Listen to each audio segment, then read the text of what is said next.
The well-known Christmas carol, In the Bleak Midwinter, is based on a poem by the English poet Christina Rossetti, and it was put to music by Gustav Holst in 1906. It begins, in the bleak midwinter, frosty wind made moan, earth stood hard as iron, water like a stone. Snow had fallen, snow on snow, snow on snow. In the bleak midwinter, long ago. It reminds us Christ was born in a world that was, in its simplest terms, bleak. More than 100 years later, from our vantage point today, I suspect we can still very readily identify with that word, bleak.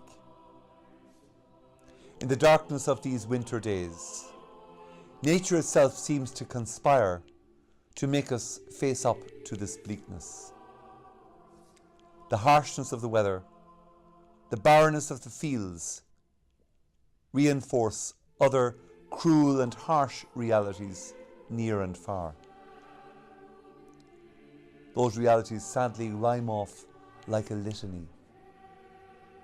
Homelessness, particularly this year, children who are homeless, families who are homeless.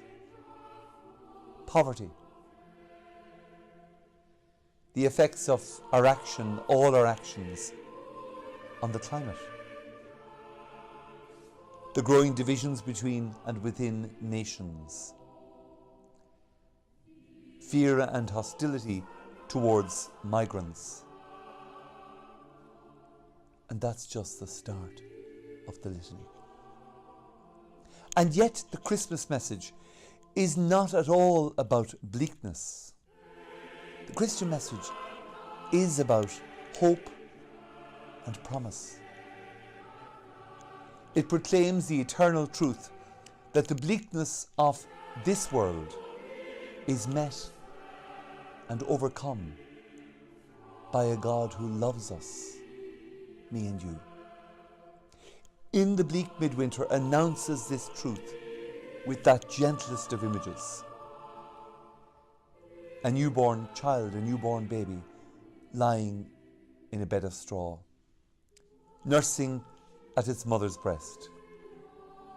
It sounds counterintuitive, but this is how God acts, in the most surprising of ways.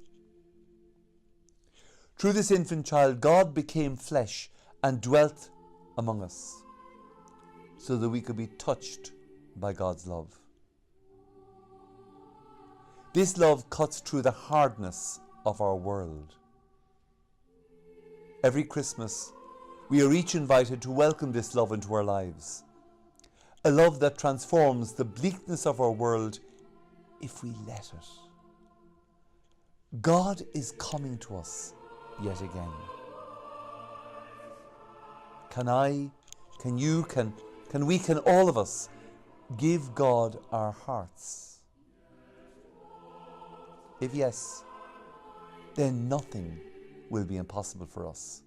Then we can be part of this great unleashing of God's love into the bleakest corners of our world, with the homeless, with the refugees, with the poorest of the poor.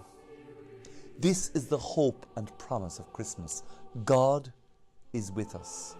God who loves us and who calls each of us into fullness of life. He is with us, our Emmanuel. What can I give him, poor that I am? If I were a shepherd, I would bring a lamb. If I were a wise man, I would do my part. Yet what can I give him? Give him my heart.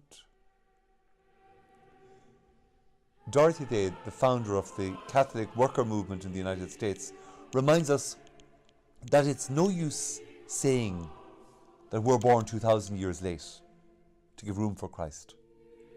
Indeed, nor will those who live at the end of the world, will they be born too late. Christ is always with us. Christ is always looking for room in our hearts. But now it's with the voice of our contemporaries that Christ speaks. With the feet of people who are homeless that he walks. With the heart of anyone in need that he longs for shelter. Giving shelter, giving food to anyone who asks for it or needs it, is giving it to Christ. I'm delighted to have the opportunity of this Christmas message from Bishop's House to thank all of you for giving Christ to one another in our diocese. I see it at every parish visit, particularly at this time of the year. I see it at every Mass I celebrate, every parish I'm visiting, every school I visit. The tremendous examples of people giving to others at this most generous time of the year. Thank you for the blessings you bring out in one another these festive days. Thank you for being you. Blessings and good wishes to all our priests, religious and lay faithful. Blessings on the family of the diocese this Christmas time. May your Christmas be blessed with gentleness, peace and love this year. Thank you very much.